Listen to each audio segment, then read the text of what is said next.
Good morning, good afternoon, good evening. Welcome to this presentation of the human and machine communication standard. This is the 11th out of 12 standard that we have approved. This was the first approval some 6 months ago, but then there have been significant evolution that have justified the publication of another version of this standard. So first of all, Mpai is moving picture, audio, and data coding by artificial intelligence. It is an international affiliated nonprofit standard developing organization. It develops AI-based data coding standards, and it does that with attached clear licensing, we have clear intellectual property licensing frameworks. So we like to think that we have a rigorous standard process, and I think that you will agree with me after I will share with you the following process. So a standard starts in general when we have somebody expressing an interest about a new standard. Then we try and collect interest. We develop use cases. We develop functional requirements. And so this stage 0, 1, and 2 are actually open to the general public, not just to Mpai members. Then we enter stage 3, where we have develop the commercial requirement. This is something that is done by the principal members. Then we have call for technologies. We have the development of the standard. When the standard is, we think, is closer to be approved, we publish it because we wanted to collect comments from anybody who is not a member, but is maybe affected by this standard. So then we approve the standard, and we have 4 components of the standard. We have the technical specification, and today for HMC, we will talk about this one. Then we also have reference software, conformance testing, and performance assessment. Conformance testing is the usual verification that something is being implemented according to the standard. Performance assessment is about assessing the quality in many dimensions of the implementation.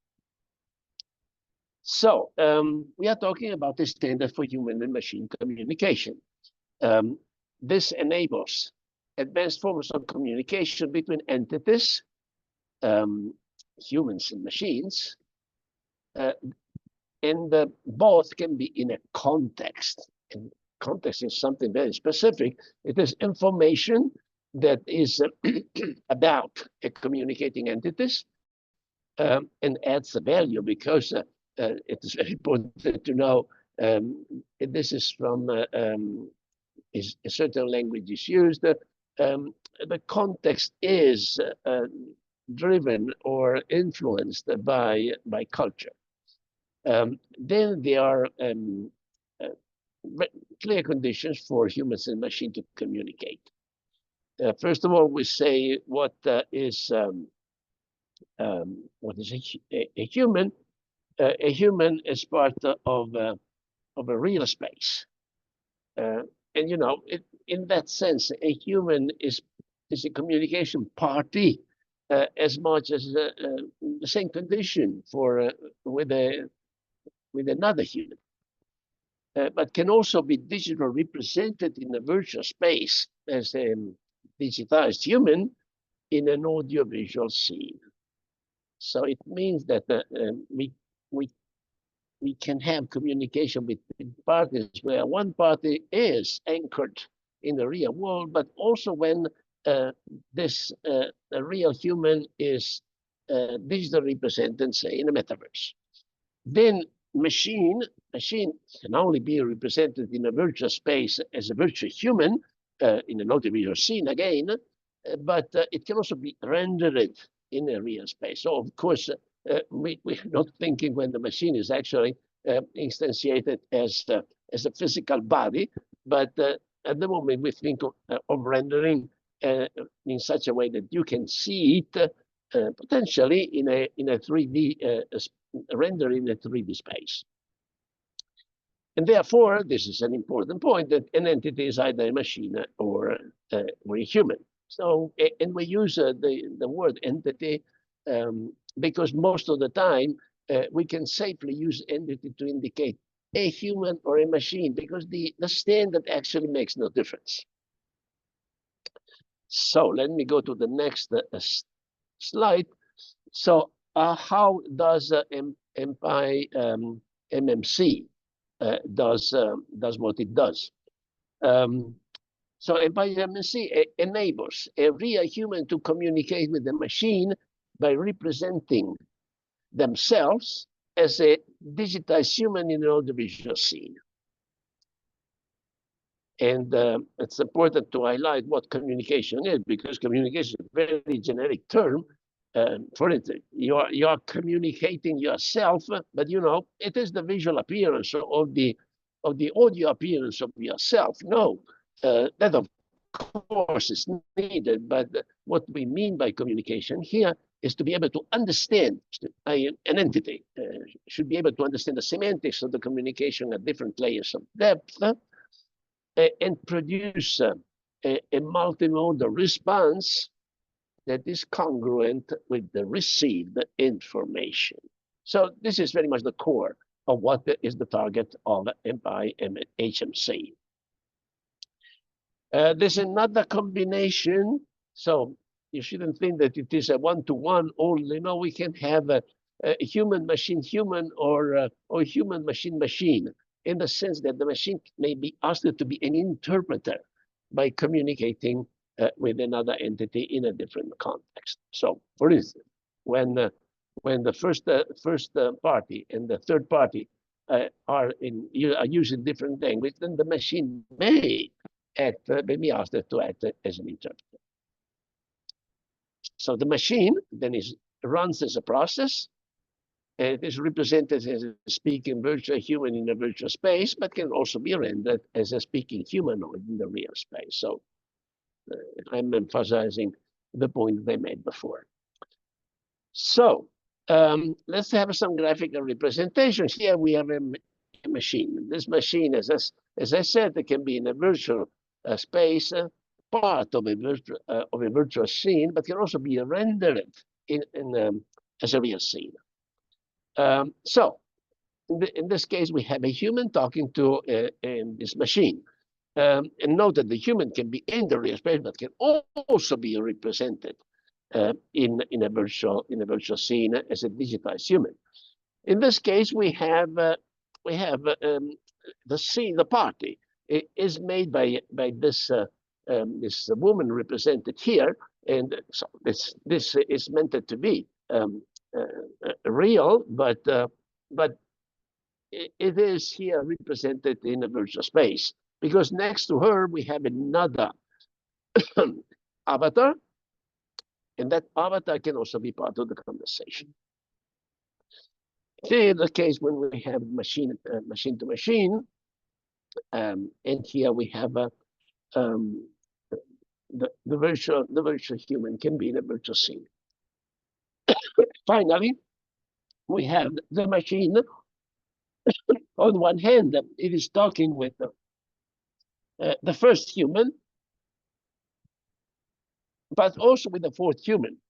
And you know, this is the case when we have this interpretation function of the machine that enables human 1 and human 4 to communicate, because the machine acts as an interpreter.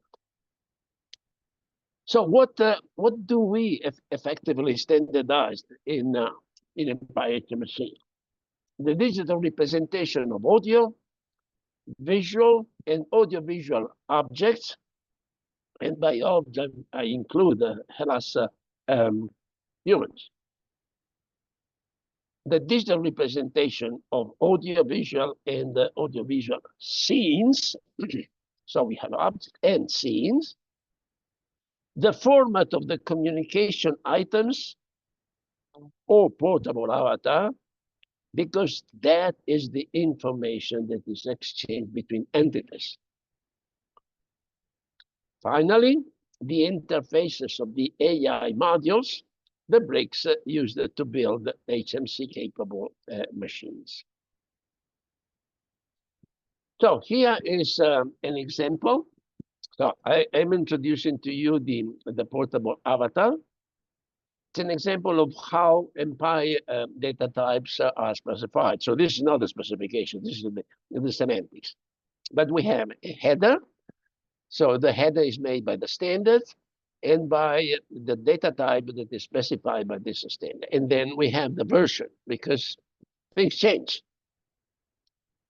An instance, because this portable avatar may be in a virtual space, the portable avatar ID, and then we have the avatar data. The avatar data is quite complex and complete, I would say, in the sense that we have the avatar itself, and the avatar itself is model, face descriptors, and body descriptors. The space and time information of the portable avatar. So the portable avatar is where? Well, it's at this time and at this time, in this space. What language does it use? Okay, this is signal. What is the text that is associated with this avatar? Because this text may be used to synthesize audio, or the speech the speech object is already present. It is given by an ID again, and if it is synthesized, then you have the speech model that does that. Finally, we have the personal status, because you know the portable avatar, the avatar has an emotional state. It is not a real emotional state, but you know it is something that it is configured to be perceived as if the avatar had an emotional state like a human. Finally, to complete this, we are saying that it can be somewhere and sometime the portable avatar, but it can also be that it is in an audiovisual scene, in a virtual audiovisual scene, and for that we give the space and time, because you know, imagine it is a metaverse. You have an audiovisual scene in that metaverse, and in that audiovisual scene, you may like to place the portable avatar. And then you have, of course, the audiovisual scene descriptors, because you want to describe what is the scene. So, what is then this HMC? We have an implementation is a computing device that is able to capture a human and their context as audiovisual scene descriptors, produce, exchange, and interpret communication items. In case of a machine-to-machine communication, it is the portable avatar that we have talked about so far, and then produce audiovisual scenes that include a rendered virtual human in the case the communication is between the machine to human. So, I have already anticipated the notion of AI module. So this is the approach of Mpai to specify AI-based data coding standards. So we may have very complex, and the HMC is very much an example of a very complex machine that mostly contains AI modules inside that are made of neural network models. And so what we try to do, we try to separate the different components into AI modules, and we specify the interfaces of the AI model, which is essentially the data that are exchanged. In this way, we are also trying to specify this data exchange to be human understandable data types. Of course, you can think of very complicated, just one big neural network model that is capable of doing what HMC does, but and then you would not know what is the data that is exchanging inside this big network. Here we are trying something that is more understandable, more controllable. So we have more means to test whether the implementation or an HMC implementation is can be trusted, can be used safely. So this is the structure of the standard.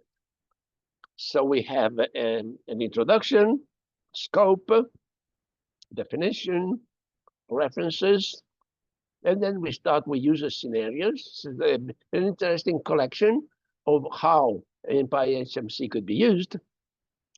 Then we have the notion of AI workflow, which what I have shown before. The entire HMC is a workflow, and the components are the AI modules. And the AI module exchange data type. So the AI workflow here, you will see they are separated in functions, a reference model, input-output data, function of AI modules, input and output data of AI modules, and AI workflow, AI modules, and JSON metadata. So this is the entire content of the standard. So I will go very, very quickly because you can see that all this standard is entirely available from the web. So here I have the introduction that will say a certain a number of things. Then we can go to yet another the scope, and here you will see the format specification of the scope of this standard. So here is what you see here. Then you can have. I mean, I will skip for the definition and reference. It's very rich collection of definitions. Some reference that are needed, and then we have the user scenarios that are quite interesting, because here you will see that we have. I'm afraid that I'm using a wrong link. So we have the AI workflows, which is what I was showing before. So it is we only have one workflow. It is the communication entities in context, and here you will see that it's made of the element that I was saying, the function. Then we have the reference model, the input-output data, the function of AI models, the input-output data of AI modules, and finally we have a long list of, for instance, here all the JSON metadata of the different models. As you see, they are quite a few.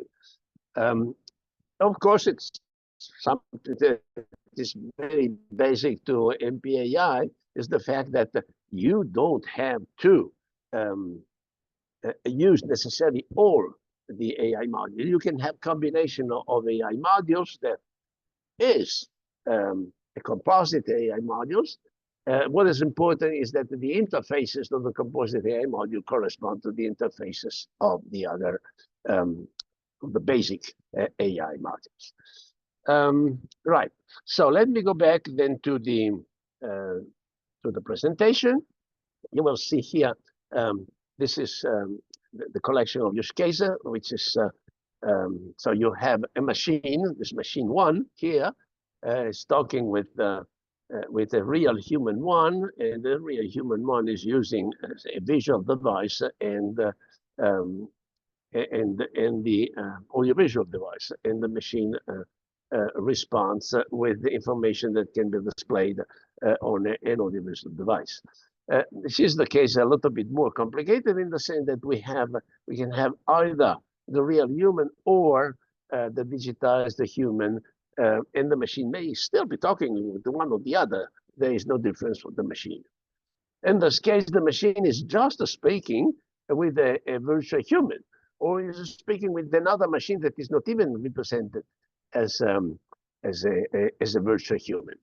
Why is that? Well, because we can have a more complicated scenarios where we have the machine talking to different entities. So, for instance, when you can have this real human one wanting to talk with this virtual human here, but this virtual human here is in a context that is different from the context of the real human. Or we can have, say, a real human, let's say a real human one, who is talking with machine 4 in a different context, and therefore it uses machine 1 as the interpreter. So these are a combination of possible usages that you can apply for HMC. So let me say something more about the standard itself. So communicating entities in context enables machines to communicate with entities in different contexts. So the machine is a software embedded in the device implementing HMC, CEC. The entity refers to one of a human in a real audiovisual scene, a human in a real scene represented as a digitized human in an audiovisual scene, a machine represented as a virtual human in an audiovisual scene, and the digital human in an audiovisual scene rendered as a real audio visual scene. So these are the different possibilities.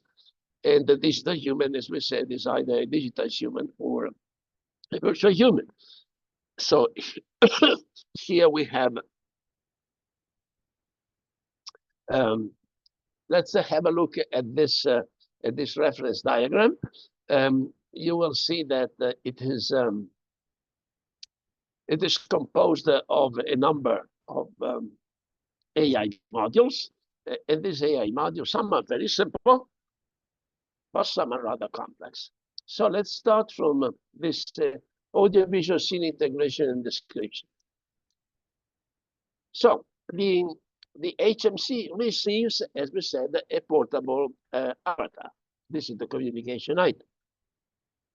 So, but this communication item should be converted into a general format that is true for the machine-to-machine case and machine-to-human case.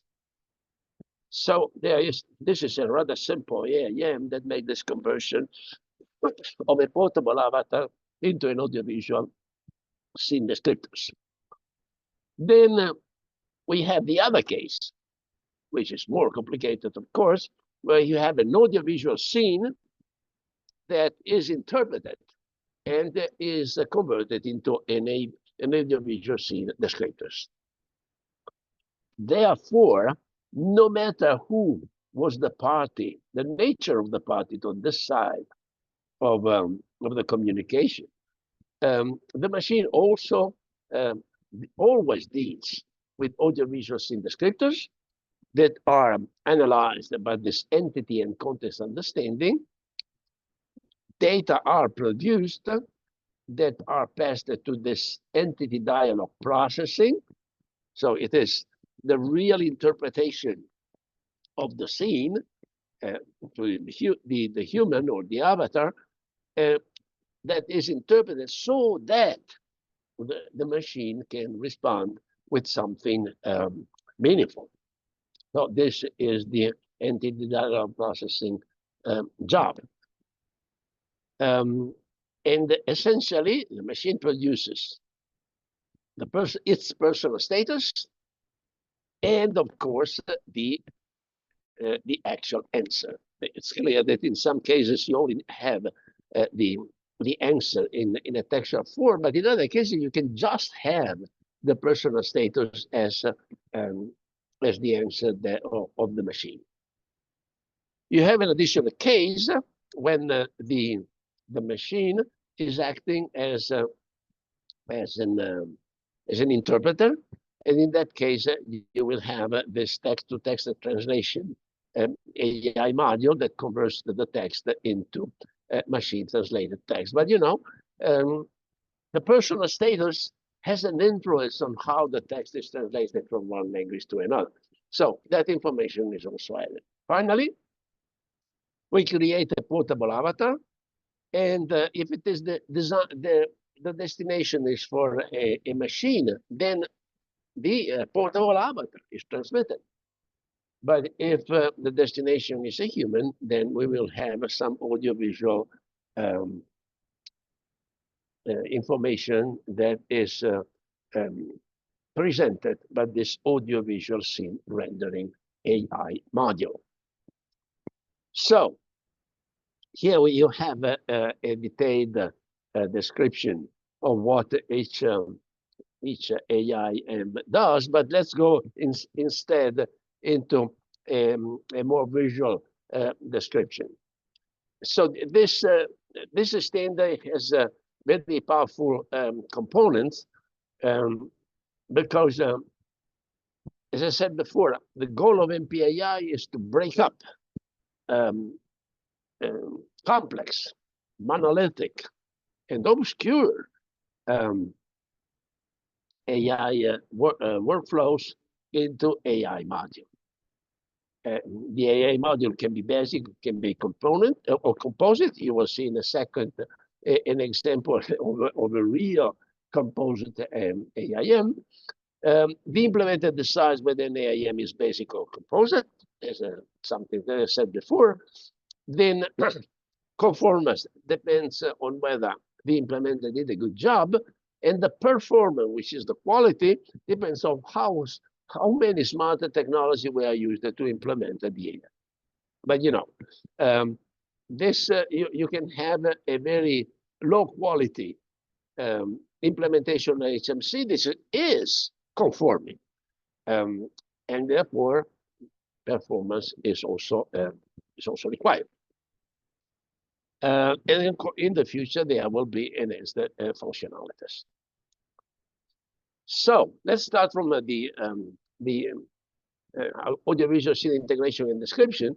So you will see that there's a portable avatar in, and there's a scene out. That is the very simple situation.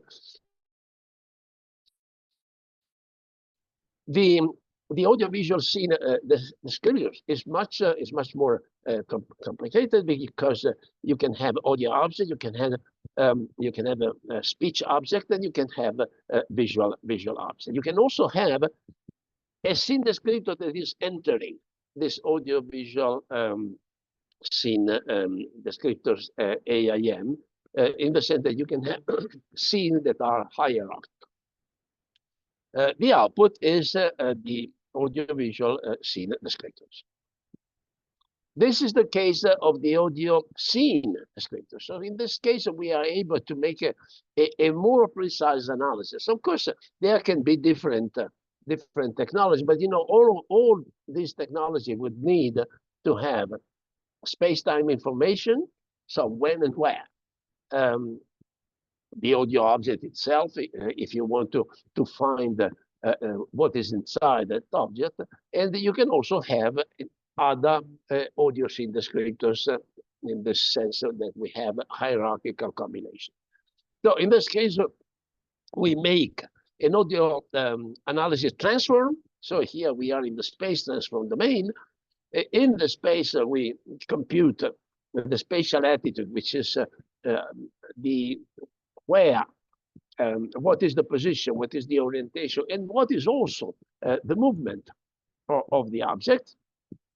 Then we have audio separation and enhancement here is where we compute the actual audio, and then we pass it to from the spatial frequency domain to the spatial domain, and all this information is integrated into a single stream of audiovisual synescapers. So I have something that is, I believe, very important for the future of Mpai standards. So we are on a new standard that is called for data type qualifiers.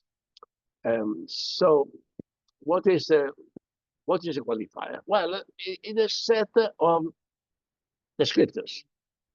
It can be what is the type of the subtype of data type that we are dealing with. So, you know, if you have a video, you can have a black and white, or you can have a color image.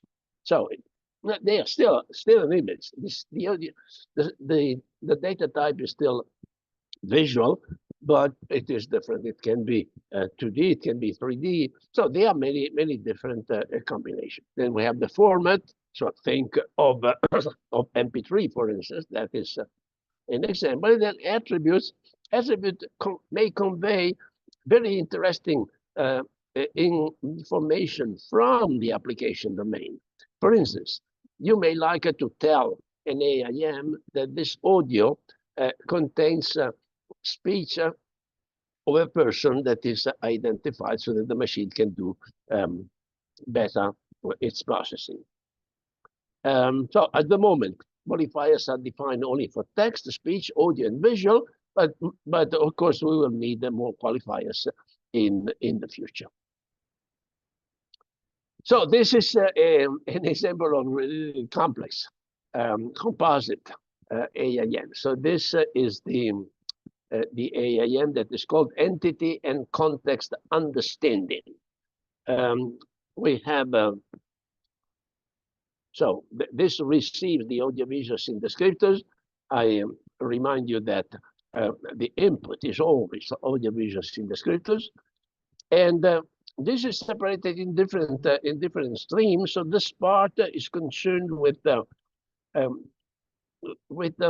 identifying objects with their spatial information. So there's a visual object, and the visual object is a chair, and the chair is placed at a certain point.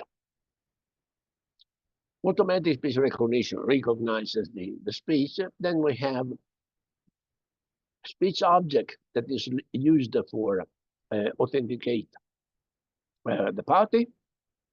Face object, again, to authenticate the party. Then we have body descriptor and face descriptors and speech objects and meaning, the meaning of the sentence, which are used to extract the personal status of the information that is coming. This part concerns the translation, and this natural language understanding takes the different sources of information essentially to provide the meaning and refine the text that comes out of the automatic speech recognition. This is visual object identification. This is about a human indicating with a finger a particular object. But no, and this is a collection of AIM that says the human meant a particular visual object. Another very important component is personal status extraction. So in the Mpai approach to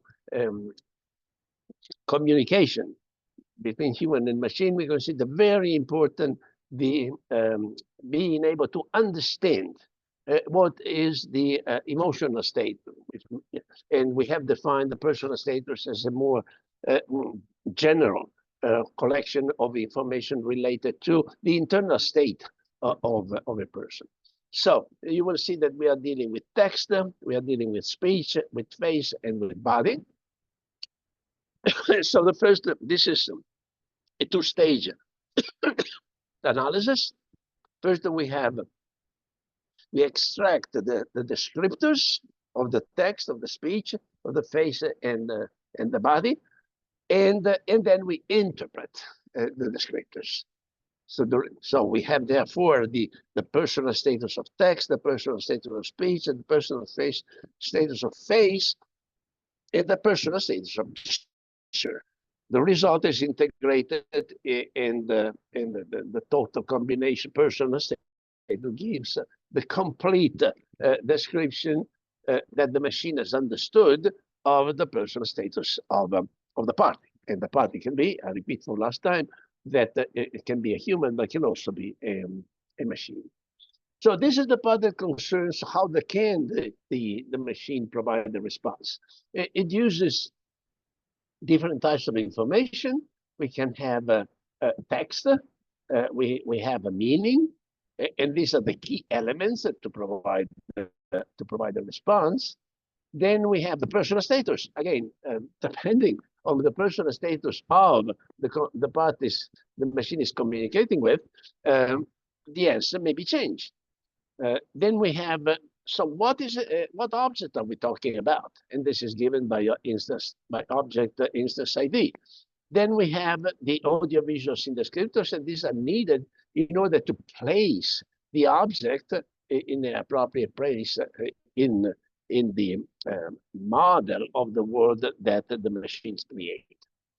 And we have the speaker ID and the face ID that are used to identify whether the machine is talking with a person it is supposed to talk, or with someone who is somehow impersonating the other, the real person.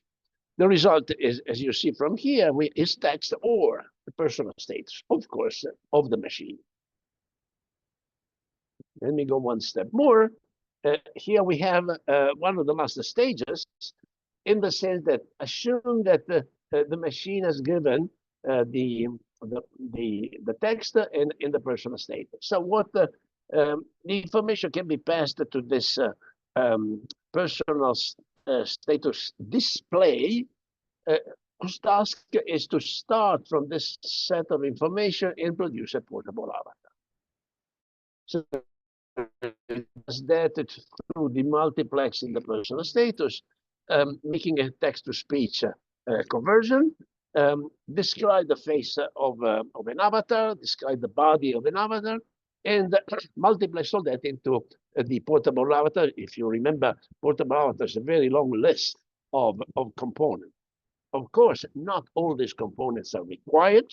That depends very much on the application, but you know, here we need a multiplexing to put all the things together. Finally, we have the audiovisual rendering. The audiovisual rendering is about rendering an avatar from a given point of view, or using an audiovisual scene descriptors. And the result is text, audio, and visual.